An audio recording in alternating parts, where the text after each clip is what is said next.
Welcome to part 2 of the interview with Ali Gündüz, the expert of Evolution AT. I know you're laughing because you don't like people. I don't know 1% of the company, to be honest. I mean, the more you research, you realize that you don't know anything. Yeah, exactly. But I guess people kind of recognize you for your high quality research, and that's why I'm saying you're an expert. And I feel like your research is pretty unique. So yeah, I invite everyone again to check out your work. But in this part of the interview, we'll cover things like Ali meeting the management team and the CPO, the Chief Product Officer, Todd Haushalter, and also some of the reasons why growth might be slowing down and how can they reverse that, and also a bit about the valuation. So I guess this part, as Ali said, is more like the candy. We already ate our carrots and vegetables, so now let's go into the fun part. And yeah, Ali, why is the growth slowing down in the recent quarters, but also like last year? Sure. Maybe it's best to start with the chart of the organic growth, Evolution's organic growth versus its valuation. Yeah. I just want to remind, at least also for my own self, of I want to reflect on my own arrogance of thinking that Mr. Market was wrong. It's obviously wrong. It's like it's growing so high. Like why would it be this cheap? It's probably investors thinking too much, institutional investors caring too much about regulation risks and stuff like that. But turns out that Mr. Market in the aggregate and in the long term can have some insights, and we can see that Evolution's organic growth. So we're not taking account into all the acquisitions they did, just on the live casino that has been organic for many years now. When we look at the growth, it is not only slowing down, which is already, I think, well known, but the amount of the coming growth is actually the nominal amounts are getting a little smaller. I mean, for in the long term, they are actually similar, but we see that the nominal amounts are not growing with the size of the company, first of all. And second of all, in the last 2 quarters, it has come to a almost like a sudden stop, so to speak. And the main culprit, the main reason when you look behind the numbers is Asia. Asia has been supplying the almost half of the organic growth in the last few years. And in the last 2 quarters, it has almost stopped growing. So what has happened in the last 2 quarters that was such a big difference? In the first quarter, I mean in the second quarter of 2024, but in the first quarter of that slowdown, management just said, "Oh, it happens with iGaming. Sometimes a little slower, sometimes a little faster. It's just a matter of the course." But this last quarter, they came out and said that, "Oh, we had some cyber attacks that that distributed our content without authorization. We took the necessary countermeasures, but in the end, our revenue growth has slowed down in the region." And this brings the question that what are these cyber attacks? These are obviously not cyber attacks in the traditional sense of hackers getting into the company servers and stealing money or information like that, but it's more about, as the company says, getting access to the feed, to the game feed, and distributing it to players without authorization from Evolution. Now, what the company disclosures imply, although don't exactly maybe say that, and that may make a big difference, is that they access the video feed of the game, so to speak. They copied it, they pirated it, and they put it on their own casinos, and they run their own betting system, and they collect money and took bets and stuff like that. But Evolution has seen none of that revenue. So Evolution realized this and stopped access to those bad players, so to speak. But that brings the question that then why has the actually revenue slowed down? Because when you think about it, when you stop the pirate access, so to speak, your sales should actually go up, because it's like if you're a content producer, like a movie producer, if you stop people from selling pirate DVDs or torrents and whatever of your movies, then your either your sales trend shouldn't be affected, since the people Yeah. who are buying legitimate movies are to continue to do that, or you actually may get even a boost, because the guys who usually get it from the pirates cannot get it, so they have to get it from you if they want it. Mm-hmm. And this doesn't completely explain it to me, though. There is no other data beyond this. Plus, there's the explanation from the CEO that it will take some quarters for the revenue growth to go back to its previous pattern. So, which makes me wonder, though, again, without specific or data or without concrete data to support this, is whether these attacks were actually sources of some revenue in the past, not in these quarters, obviously, because the growth has slowed down. But is it possible that some operators or aggregators who have contracts with Evolution gave, yes, access to the video feed, but also put the players' bettings into the system as if it was from their own players? Simply because when you simplify things, from what I understand, Evolution provides two things to operators. One, there's the video feed of their games, of the game show or of the roulette table or whatever. Plus, they give access to as a simplified sense, to an Excel table, to a spreadsheet where the operator enters in, oh, this player X, without giving his identity, betted this amount of money, and then the Evolution comes back to it at the end of the round, say, oh, it has won or lost, and so his winnings or losses are this. And from all of this, obviously, Evolution can also calculate the operator's revenue and get a cut from it as well. And I think what the management implied, when you do not go too deep into it, is someone accessed our video feed and run their own Excel sheet, so to speak, on it. Mm-hmm. And so we didn't see any revenue from it, and now we stopped them.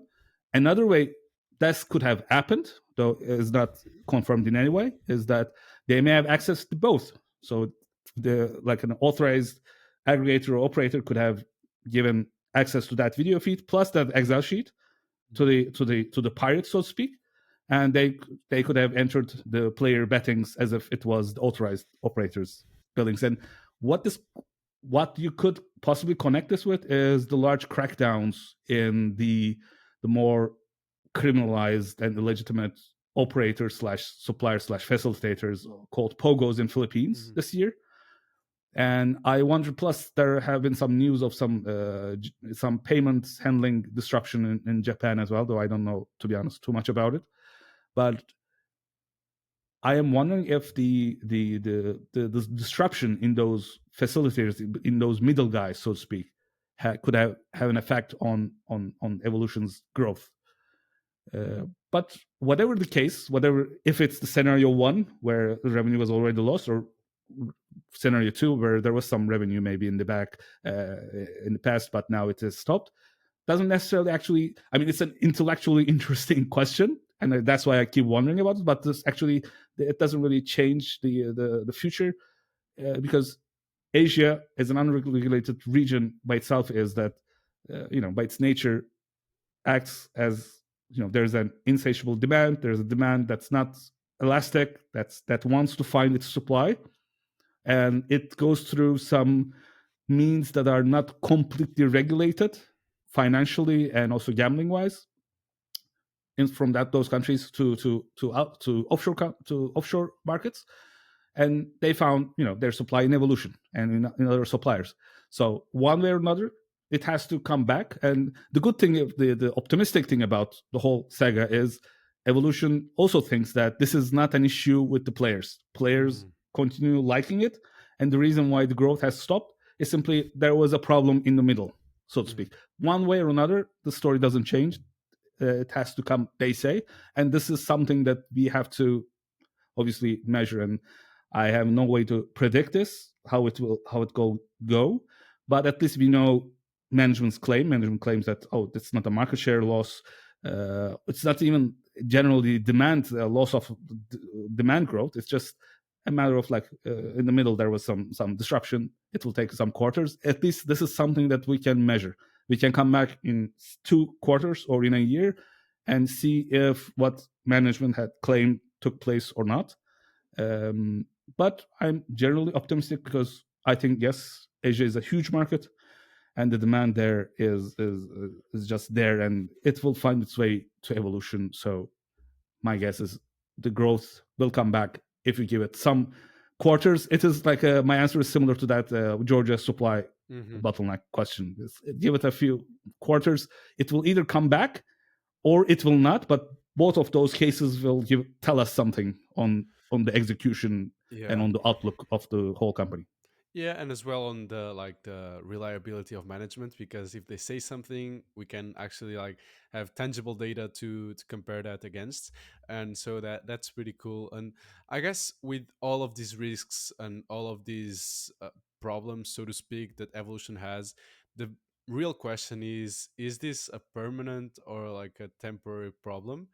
And I guess evolution has had a lot of temporary problems recently, so it Right. looks like permanent. But yeah, I guess time will tell. And since I'm really really curious to know more about the, let's say, your trip to Stockholm and also to Malta, I guess we'll jump right into that because Sure. I'm just really interested in that part. So like, why don't you guide us through your main or key insights from going to the annual meeting? I know you share that in your Hmm. Substack, but probably some interesting stories or anything Sure. cool that happened on the side. Yeah.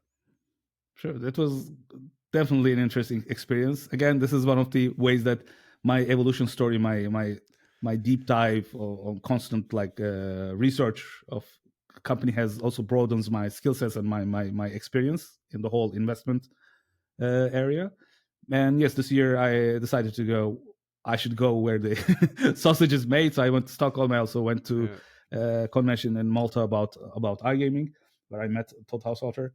And let's start with the annual general meeting. Well, a few tidbits, maybe not that apparent from my writing about it on my Substack, is but first of all, the upper management seemed quite like, because when you're just listening to the conference calls, it's impossible not to come to the impression that they're quite tight-lipped. They don't want to Hmm. disclose the stuff. If they don't want to disclose it, they one way or another they do not disclose. And I can also understand some reasonable explanation for it, because especially when you're acting in unregulated markets and it is still getting shaped up. It's normal that you wouldn't disclose a lot of details, because disclosure itself can create a new regulatory risk. Hmm. And also you maybe you don't want your competitors to know, oh, if there's a new interesting market. And because it's such an opaque market, there are some I'm sure there happens that you find as a supplier or an operator an interesting market, and you don't want everyone and their mother to know about it, as you grow into it, so to speak. And but at least like going there in person, my impression is they were actually quite, quite open and not materially, maybe the material information, but they seem confident and open and friendly and everything. Obviously this is not everything. From my personal impression of the persons that I met there, it's not everything, but it's also not bad to see that. Hmm. um there are a few things that came out from that, from my observation. Well, first of all, it's, I think, interesting that such a large company with such an international shareholder base, such an international operation, mostly owned by non-Swedes, and where the customers and end customers are mostly also outside Sweden. It's interesting, though maybe I guess legally obliged, that for them the official parts of the meeting was in Swedish. Hmm. Actually, investor relations warned me before coming. Are sure you want to come? It's all in Swedish, and uh, it's interesting in the sense that I think it's still, it's still in an early phase of its internationalization, so to speak, not Hmm. only on its operation side or on sales, but also in shareholding and board composition and that the management side of it. I think Hmm. it's what's interesting that's, it was done in Swedish. um the board, for example, still seems to be shaped by the either founders or the old shareholders, the original shareholders, let's say. Hmm. And the founders point a board, and the Livingstons, they were the old shareholders from back from even before IPO. Maybe don't quote me on that, but for many years, though they have reduced their holdings a lot. It was interesting that they gave their, for example, power of attorney, power of vote to the founders to do on their behalf.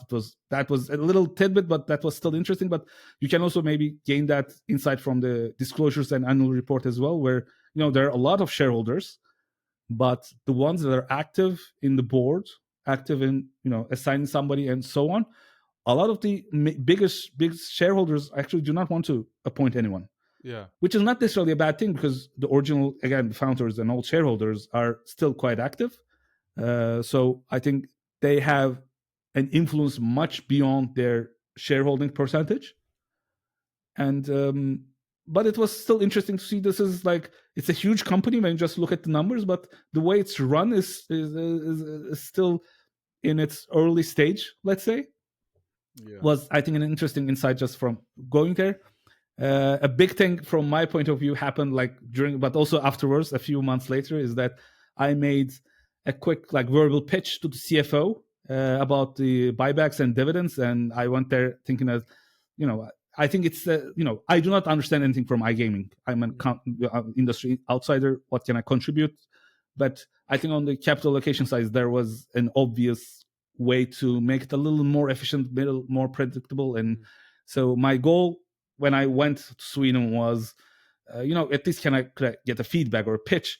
My idea of not, buy back this much this year, because I don't think when you're thinking of staying a shareholder for the next 20 years, let's say, if they do a buyback with this year's free cash flow or not, doesn't change the big picture. What makes the big picture change is committing to it, or having an explicit commitment to at least considering buybacks. And this is the pitch that I went there. Could you not, you already have a capital allocation policy. Why not also include the, that you will consider buybacks opportunistically with the excess capital you do not need for acquisition. So, and so on. So it will not change maybe anything on the ground this year, but it will make it clear for the long-term shareholders that, they can count on this for the long term. From my point of view, I think it was an undeniable argument. There is no reasonable way, because it doesn't change anything in practice. Yeah. But if you already have a capital allocation policy, why not also put it there? But anyway, the CFO listened, obviously, as he should. He was conservative in the sense that, remember, this is a Swedish company, which is also interesting that they still call Evolution, a lot of the shareholders as well. So they say, but this is Sweden. In Sweden, we do it this kind of way. And it's interesting. It's not a Swedish company anymore, in the sense that it's headquartered in Sweden. But most of the employees, most of the shareholders, most of the end players are not in Sweden. But they, it's not necessarily a negative thing. It's just that it just means that it's in the early stages of its development, and it can stay like this for years. And I don't think it will be a bad thing. It shows some culture of ownership. But yeah, he was obviously non-committal to it. But a few months later, we get the announcement of a allocation policy with exactly that kind of a thing, that we will, with excess cash, we will consider buybacks, because that's what you should do. With dividends, you can theoretically say, I will always distribute 10% or 50% or 100% of my free cash flow. But buybacks is such a conditional thing. If the stock is trading for 100 PE, you probably shouldn't buy it back. But doesn't matter with the dividends. And so I was quite happy that they are actually listening, even though maybe they may be a little tight-lipped and maybe a little more we're a Swedish company and stuff like that, traditional company. It was, I think, an actual measurable way of they get the feedback, and whether it was my feedback or some other shareholders, obviously I wouldn't know other shareholders' feedback, but they obviously respond to shareholder concern, which was a nice nice example. And then a month later, I went to Malta for a convention to see the industry insiders, and yeah, I knew that Todd would be there, though I didn't know exactly when and where. We didn't have an appointment, but well, it turns out that some of the actually company insiders know me. Somebody stopped me on the hall and said, "Are you Ali Gündüz?" It's like, Really? Wow. maybe That's I guess I great. was the clueless Turkish guy running in Yeah. the halls without knowing anybody, and not knowing, because that was what I was doing. I was just running around and just looking for anything that could be interesting for me without knowing anybody in the sector, Yeah. because everybody's doing their own thing. Obviously, they're there Yeah. to do actual business, not like me. But anyway, then he introduced me to Todd as well, and as a funny story, but I think it also shows his character is, I like from a few seconds, you get an initial impression of a guy, and my impression was that if I just told him that I'm a shareholder and what's the financial metric will be, what will be the growth you think from this and that and stuff like that, if I approach it as a shareholder, I don't think he would be very interesting for him, and because he is obviously like a product genius, like a general in the general sense, it's obvious that he has a very high IQ and intelligence and everything. And he also, it's obvious that he is obsessed with products. It's, before that moment, I only saw him on videos on a computer screen, basically. And it was interesting to confirm that no, in real life, he is also like this in Flesh and Blood, is also like obsessed with products. And anyway, to from my point of view, I said, oh, I shouldn't approach it like financial, like as if talking to a CFO. But obviously, I said that I was shareholder and stuff like that. But then I said, oh, I have a few product pitches that I want to give to you. And even though, again, I have never bet €1 in an online casino or any casino, I guess, in my life.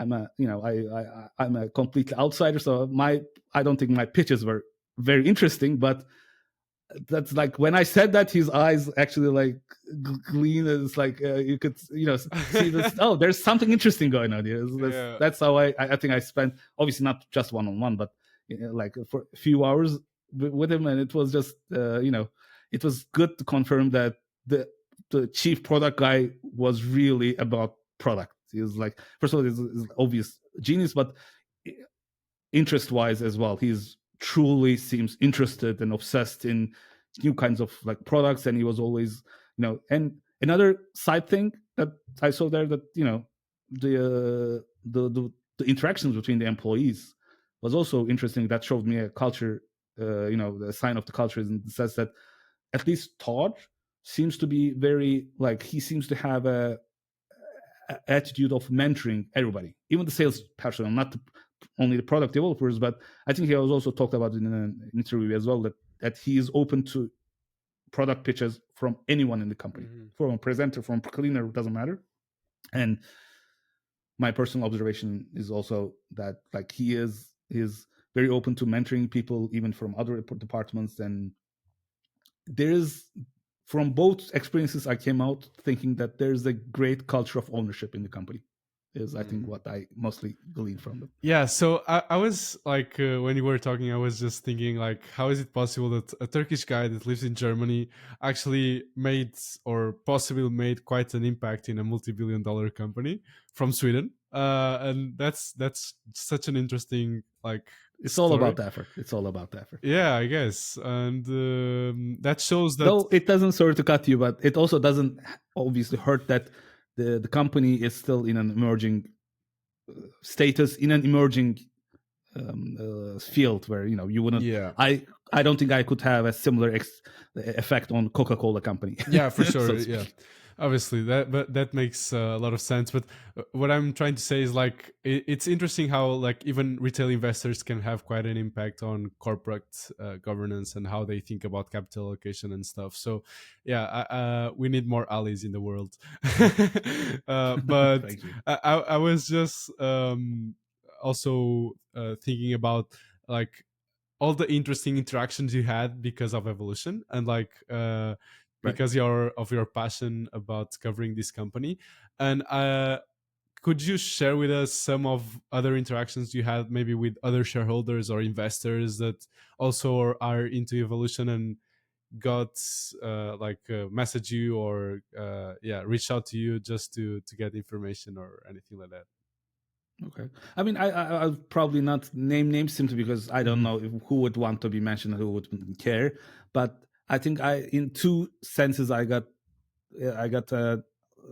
I got an interesting experience out of it, just as apart from the financial part Mm-hmm. of it. One is maybe that's not what you ask, but it's the company, the industry insiders, where when Mm-hmm. you write a lot about it and research about it, and also you publicize and openly share your research, you get a lot of information from other people who are also active in the industry, Mm-hmm. and that has been always been very interesting. You'd get some random DM from a guy who works in some kind of specific department or a specific different type of company, but inside iGaming, and Mm-hmm. you get an insight that you didn't know that there was such a thing. For example, it turns out that affiliate marketing, something called affiliate marketing, that was not known by me at least, seems to be a huge part of the whole deal, where these are just the websites and people who find and direct consumers, players, or possible players to operators. Maybe it's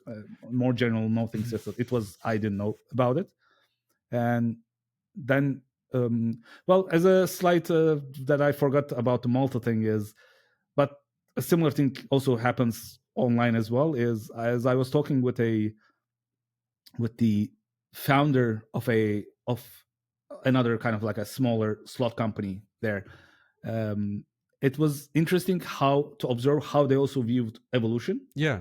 I mentioned it quickly in my writing, but first of all, evolution is seen as the big but the heavy and slow guy. But another question was that I may not exactly agree with a specific example, but I think there may be some insight into it. And he was curious and couldn't understand, for example, why evolution, despite its big scale that nobody else in the industry had, why wouldn't they just, for example, sponsor a football team? Mm-hmm. Because that nobody here in this building, he said, like, could do it.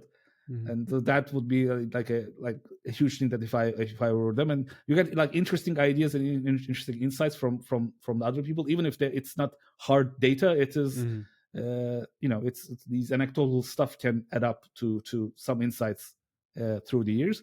But yeah, to your main question, again, I'm a newbie guy. I'm a complete beginner in investment space with just 5-6 years of experience, and that is not professional experience. And I have I have no position to be in a dialogue with like great investors or or fund managers and stuff like that. And by concentrating on a single company this deep, I get to I got some interactions with some interesting people that I look up to, and it's in that sense I would recommend this kind of an experience to anyone, to pick a company that you genuinely find interesting. And if you go deep there, you kind of like, it's like a kind of a superpower where you Mm-hmm. kind of 10x your ability. In other companies, I may be, again, just a Mm-hmm. uninformed retail investor, but at least in this specific company, I'm halfway of an analyst, even Mm-hmm. though not again, like maybe on the professional level. But that means that anybody that's interested in the company comes to my writings in one way or another, probably. And there's a chance that they get in contact with me, share their thoughts with me or ask questions to me. And just that experience itself, by just going deep in at least one company and not being an authority, but at least one who's known to at least blabber about it, is it's a great experience that I would actually recommend to anyone interested in investing. Just pick a lane, go really deep into it. First of all, you will learn a lot more from it, even how to assess your own other companies. Second, you also a little understand yourself as well, because how Mm-hmm. you approach, if you really know a company, how would you approach it? Mm-hmm. Would you still invest in it, and so on and so on? And third, yeah, you get to meet very interesting people above your pay grade, so to speak, Yeah, by yeah, yeah. going deep in one. Yeah, that's really really interesting. And you were talking about like affiliate marketing, and actually I was when I was back like trying to do side hustles and and stuff. I Mhm. actually dived into affiliate marketing a bit, and it was interesting because I then ended up talking with a guy that worked for Evolution, and he was on the affiliate marketing team and like developing that stuff, Mhm. and so like it's also quite interesting how you in such a big company there are departments or like activities that they develop that you don't even know about. And like affiliate marketing is a big thing, and especially in online gambling, because as you said, like they have to direct the users, or redirect the users into websites, and like yeah, it's a big market, and people make a lot of money out of field marketing in online casinos. There is a company here in Portugal which I know personally, and like the guy has a Ferrari and stuff, and like they do a field marketing for a casino here in Portugal, and like Okay. it's crazy. They get a lot of money. It's like 50% of the losses of players or something. And yeah, Wow. that's a lot. So Right, it also right, right. shows like how much money the gambling market moves, and like the marketing that goes behind the gambling and stuff. So yeah, that's quite interesting. But another thing I want to ask you about this specific like field research that you have done is like, what insights did you got into Evolution's products and like the customer, let's say, experience with Evolution, and how they like the products and so on? Okay, this will be a very short answer. I have no idea. Really? From the it's like, as I said, I have, visited a few casino sites front pages, but I've never bothered to log in, and Hmm. because again, I don't know exactly what kind of an experience. Let's say I logged in and I didn't like Evolution's Hmm. specific game. Like, Got does it. that mean anything? Does that, like, could Yeah, I was just like trying to figure out if you had any mhm, interesting conversations with like experts in this iGamingNext conference or anything like that, mhm, mhm. where you Aha, okay. talked about like the products themselves, you know? Um, Again, it's like I had some conversations, and they said, oh, it's some of the games are sometimes I remember someone saying that the volatility of Evolution's RNG games are not as well calibrated as pragmatics and stuff like that. But Hmm. again, it's like I have no idea if it's bullshit or if it's Hmm. like a real case.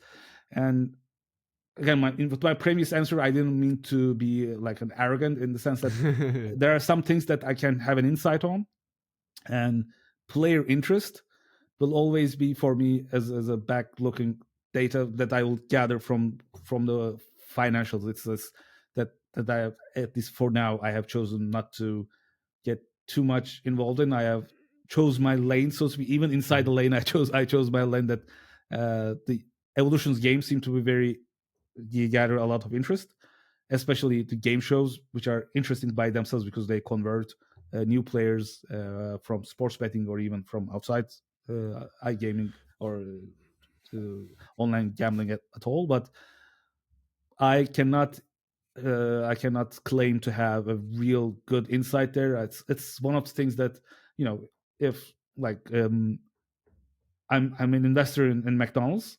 Hmm. I actually happen to like their products, but I will not make my investment decision on the taste of burgers. They can inspire me to look at online reviews of products and stuff like that, but it's I don't think I haven't found a way to make it useful information in my case. And so I know my limits, so to speak, at least for now. So how consumers approach it and the inside mathematics of what makes a good game show or what makes a good table show, it's just that I don't understand. I don't, to be on a personal level, gambling doesn't really interest me. Like, it doesn't. It's not like, oh, I'm afraid of it, I get addicted or stuff like that. It's just that on a surface level, I watch the reviews of Evolution's new games or competitors' new games and stuff like that, and I find it intellectually interesting, but the games themselves do not move the needle for me.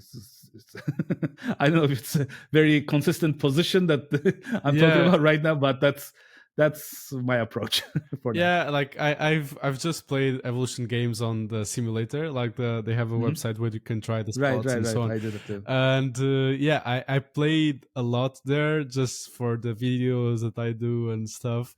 But I also like, I'm a bit against like gambling myself. But I Okay. don't mind taking the profits, you know. So like Sure, it's sure, like sure. I'm personally not against gambling. mm, I think it's a form of entertainment, and yeah. just like every type of entertainment with alcohol, with tobacco. Well, with tobacco is a different thing, but Hmm. with alcohol or social media and stuff like that, there are people who abuse or get abused by it Hmm.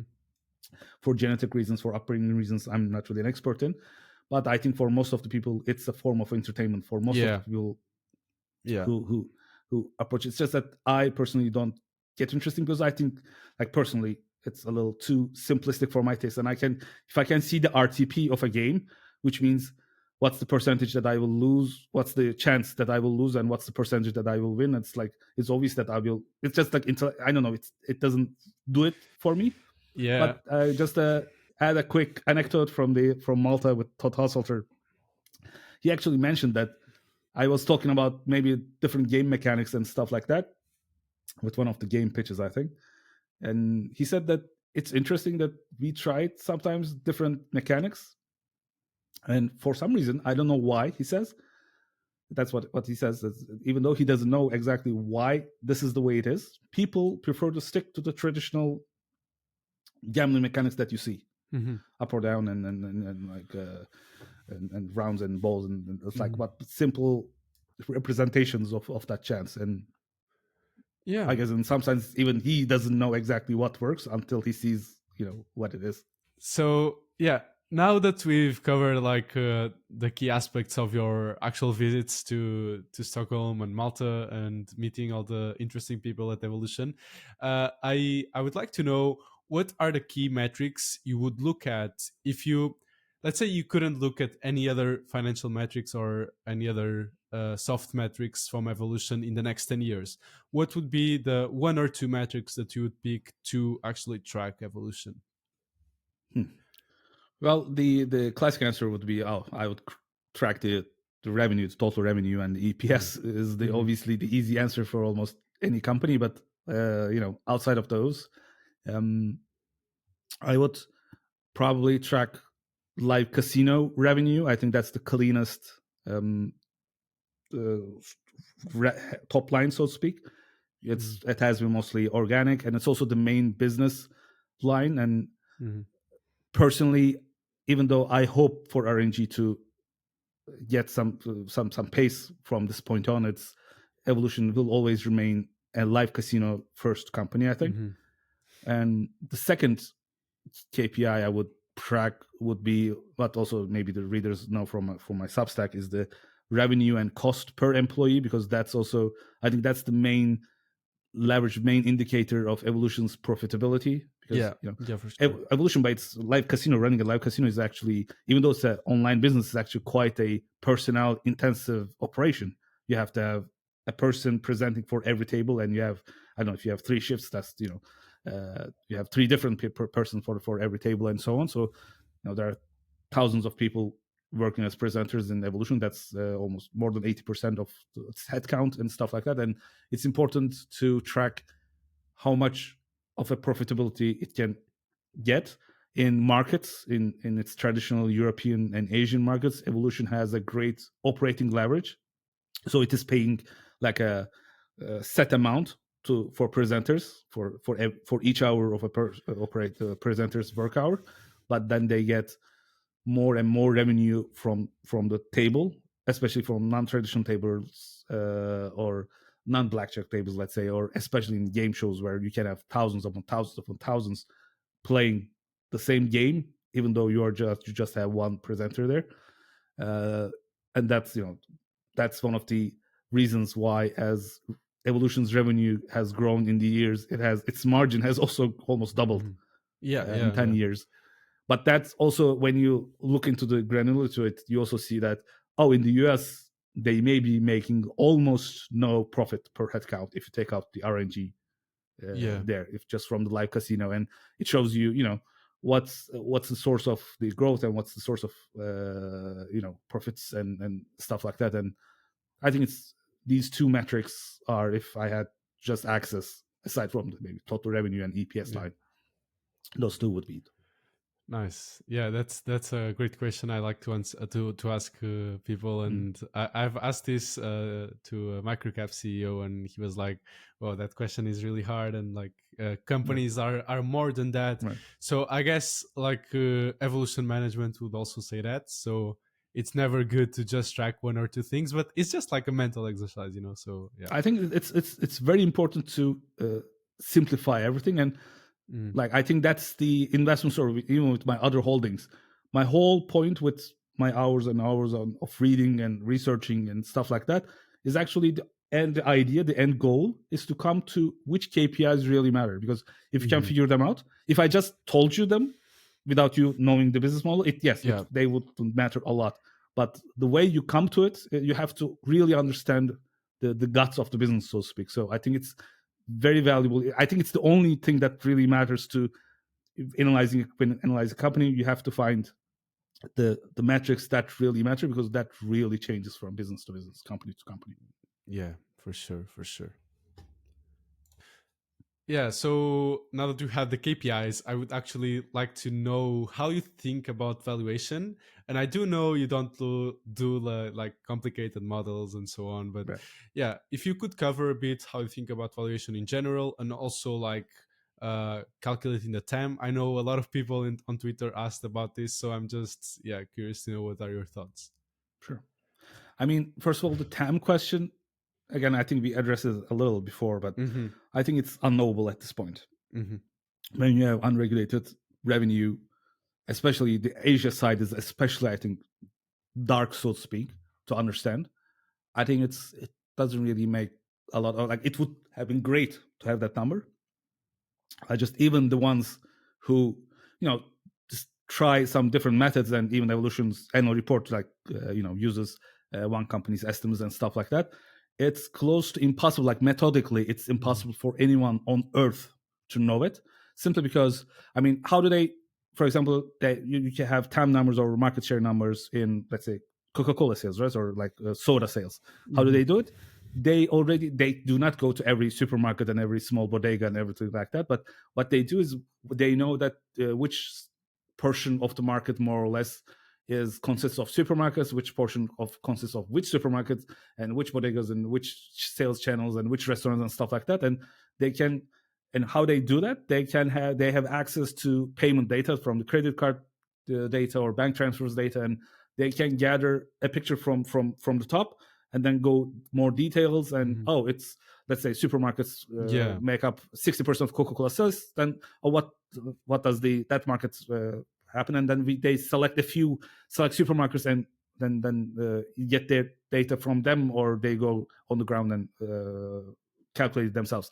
But you cannot do such a thing, because the start of the chain, the payments, is not available, because there are so many different ways of payments that Yeah. operators use, the Crypto. unregulated operators, especially crypto, credit cards, because even credit cards are used a lot, even in kind of like even in Europe. Yeah. When I was like, that was what another question that I had with industry insiders in Malta, is like, how is the black market in Germany like collecting payments?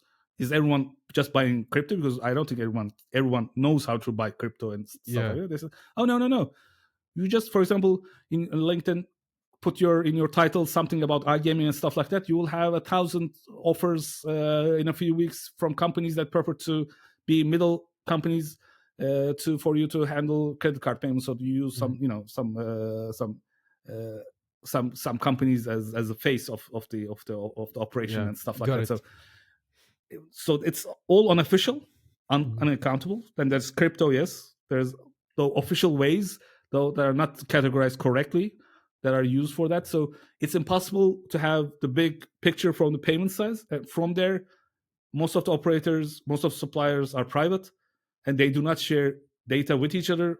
Obviously, because Mhm. a lot of them operate in unregulated markets. Yeah, So exactly. it's like, I I think it's not hard. It's just, at this point, I think it's. Impossible. I mean, I'm sure. I mean, you can use shorthands. I'm not saying nobody should, and the ones who are doing calculating are lying and things like that. But just, I don't know what to do with such a number, because it Mhm. would be methodically very unreliable. That's why I don't use TAM. Got it. The valuation story, yes, I I think at this point it's well known that I'm especially on evolution, I don't really care too much, because I already bought in, so to speak, Mhm. and I'm not planning to sell unless the story really changes. And if that story changes, I don't care at which valuation it is trading at anyway. Mm-hmm. And but in general, how I approach valuation is I look for stories that are just obvious. Mm-hmm. And with the types of companies that I'm interested in, the quote unquote high quality companies, that's usually not because the valuation is too low, because you do Mm-hmm. not really get those companies at such single digit valuations. Then what I do is like, is it similar to my opportunity set? Mm-hmm. And then what is the growth that I am expecting from this company, or what's the stability I'm expecting from this company, and stuff like that. Then it's like very simple stories. For example, as an example, just because I had like a presentation to some friends a few weeks ago, that I had to put it in writing, how I decided on Domino's Pizza, why it was interesting for me. And my assumptions was, because of some detailed reasons, I came to the conclusion that, oh, double digit growth is very sustainable for the next decade and the decade Mm-hmm. after that, for some reasons. And I said, if you can have it for 25 p, just, I mean, the fact that a 25 p more or less is a good deal is doesn't really need a DCF to excuse it. Yeah. If I can fail in this investment, but if I fail it, it will be because my assumptions about the future growth of that EPS was wrong, not because, Yeah. oh, it should have been not 25 but 17p and blah blah. It's not with those details that would. Yeah. So I try to, but my evaluation is more like it should be the last and the least important part of my investment process. Even though that doesn't mean it's not important. It's just that if it's if the exact number on the valuation is that important, it's probably either too expensive, or it's not high quality enough for me.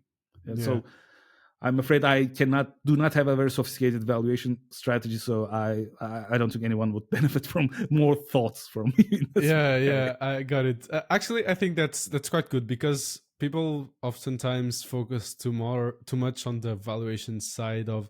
No, I'm not saying you should pay any price for anything. I'm just saying like the simpler you do it, the better it works because like a good friend of mine.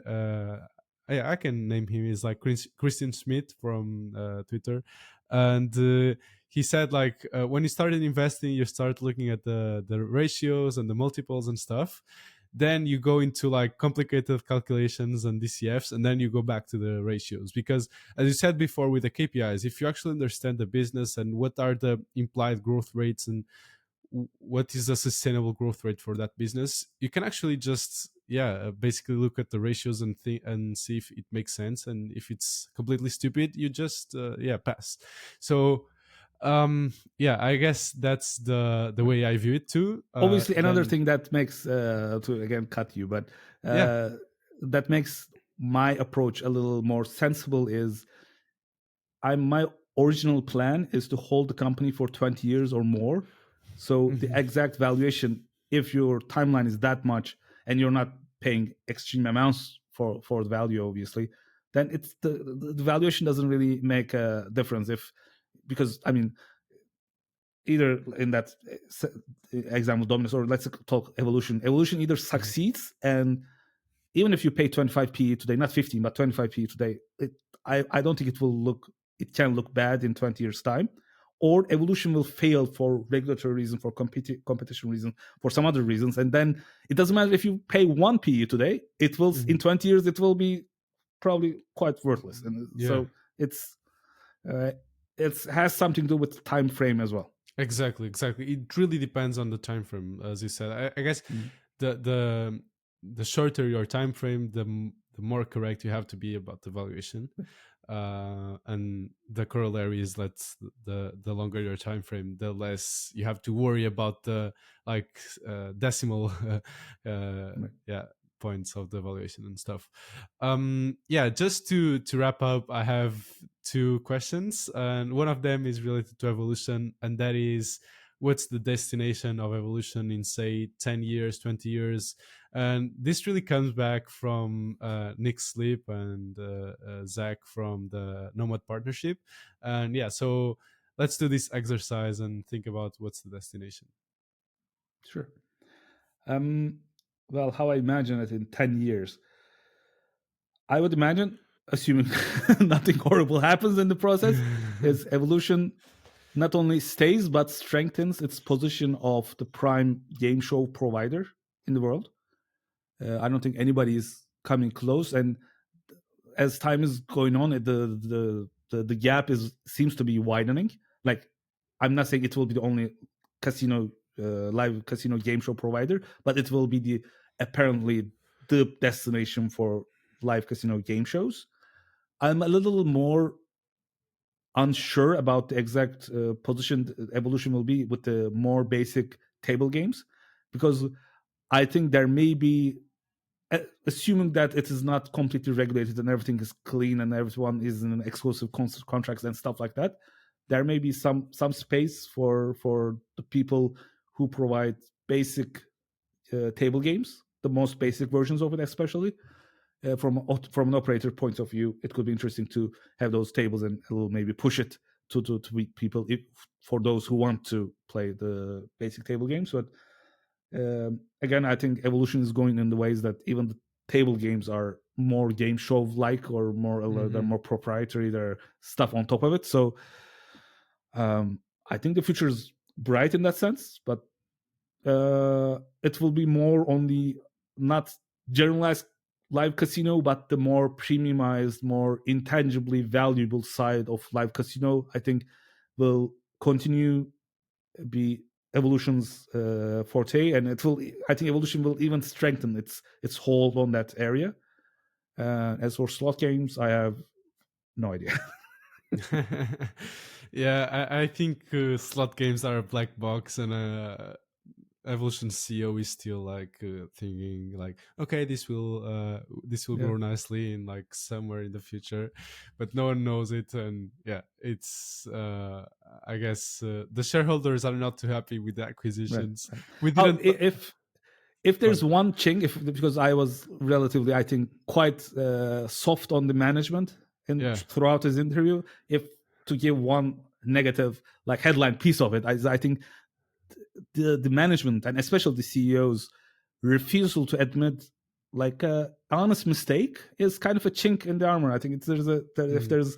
if we have to find one negative thing about management, is I think at this point it is not up to discussion that the Yeah. NetEnt acquisition and the dilution from it was a mistake. In the sense, it can still turn into like a good result. We took it, we had these problems, and we worked quite hard on it, and now it's growing at 20% per year and stuff like that. But whatever happens from this point on, I think it's quite clear that even though there were some value getting from the net end with the there are some additions to the OSS, and they took some IPs from it. But I think in general, I think it's almost like an objective truth that those kind of acquisitions were mistakes done in, and I think the management had also had earned the right to make some mistakes and still have the Yeah. right to make a lot of mistakes still. But I would rather have the management say, yeah, it didn't turn out like it was. Maybe we shouldn't have. We learned our lessons from it. As you see, we are not just buying any random slot company now, and we are more strategic in our like more Hmm. conscious in Yeah. our M&A strategy, and just own the mistake. And furthermore, like I think it's quite good to see like when I hear management saying we made a mistake in a conference call, I get very happy in whatever Yeah. holding I am. That's a very big positive for any management to admit mistakes. That's a good, very good sign, I think. Yeah, and again, like any positive results coming out from those companies are not a product of the capital allocation decision. It's a product of the work they have done after that. So I guess we can call the acquisition a mistake, and it's pretty objective to me that it was not a good capital allocation decision. Now we can't predict like in 20 years if it will be like the key product of evolution Right. or anything like that. But yeah, I do agree with you. And just to wrap up our whole conversation, and I think one insight I took from this interview is that we would have needed like 10 hours of interview to cover all the interesting aspects of Right. evolution. But the final question I have for you is like, what advice would you give to David, which is actually me? But yeah, what advice do you have for me? Well, I thought on it, and I think my main advice is don't take any advice on its face Mhm. value. It's I think it's a I think you're already beyond that, but I think it's a common mistake to, especially with investing canon and getting some Buffett or Munger quote, and Hmm. for every, I mean, I don't think it's a very insightful thing that I'm saying, but for every Buffett quote that you can find, you can find also a counterexample of what Buffett actually did, and Hmm. for Yeah. every Mungerism, you can find actually the areas that actually does not hold true. For example, they say, "Oh, I don't go to where I will die," but then what are you doing in stock market? Because that's where how you die, by investing money. It's Yeah. like, Yeah. for like, I'm not saying they're wrong and useless. Just like all advice, especially from successful people who have achieved good stuff with the same goals that you have today, are very valuable. But they are only valuable if you really think them through and filter them and get meanings from them. Because the meaning they got from their experience may not be the same meaning or conclusion that you get from them. So take advice. That's actually a good thing. Not being able to take an advice is a tragic thing. Take advice, but the way to handle advice is to really process it, not take it as is. Yeah. And the second advice would be make new mistakes. Making the same mistakes over and over is a tragedy, but a person who doesn't make any new mistakes in his life once in a while, is that's also a tragic position to be in. So I think it's good to make new mistakes and keep doing them. Nice. I like those, and I think I'll keep asking this question more and more in my interviews because yeah, it's also always nice to know what people want to like share with you, and I guess it always reflects a bit on your your personal story, right? So you gave Right, me your advice based on what you value, and I think right. that's beautiful. So yeah, thank you so much for agreeing to do this Thank interview you and for the nice conversation. conversation. Nice. Thank you. And yeah, we'll keep in touch, and I guess the viewers already know that they can find you on Twitter, on your amazing Substack, and yeah, please check out Ali's work because it's worth reading. And yeah, thank you so much. Thank you.